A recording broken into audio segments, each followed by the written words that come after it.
Well, I started off being not so much a people person, and I've really changed that. I've grown a lot in that aspect. I started with a local networking group here, and they met twice a day. There was like, I don't know, 50 chapters in the Vancouver, Portland area. And the rules were, if there was nobody else doing what you did, if you were a member, you could go to any of the meetings. So my job that I quit started at like 11 or so in the morning. And so every morning I would go to a networking meeting, and I would force myself to be able to meet people I didn't know, because I was in a community I didn't grow up in. We actually had just moved there. I didn't know anybody when I jumped into this. So I didn't have the support of other business owners that could help me along. And that's why I joined that networking group, which was probably one of the best things that I did.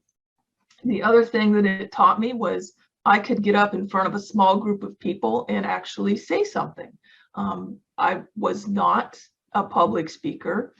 The first time I did that, my voice was shaking. I was scared to death, and there was maybe 10 people in the room. So, so that has been a big growth as well, or change, or learning experience, whatever you want to call that.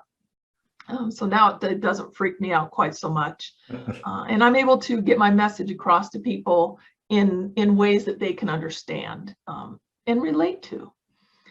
As far as some of the other challenges I've had, you probably, well, you say you have a lot of women in your life as far as your family goes. So maybe you will have at least experienced this through them.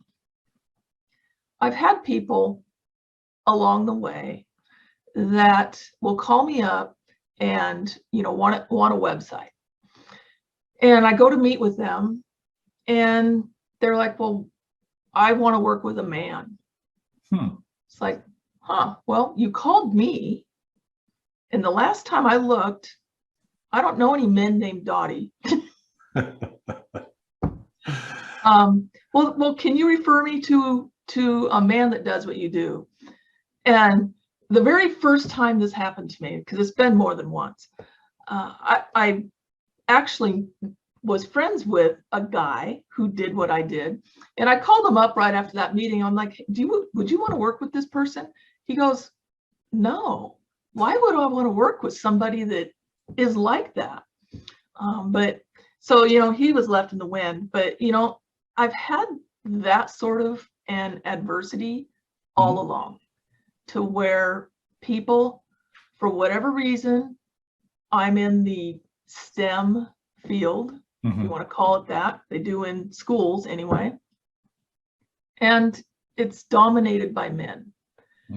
And I'm here to tell all of the women out there, all of the girls in high school, that women can do this better than men.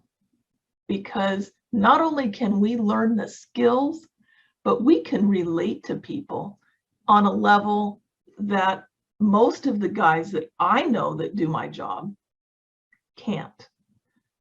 So I just want to throw that out there. So if you're thinking about getting into any of the STEM sciences fields, computer science, anything, you can do that.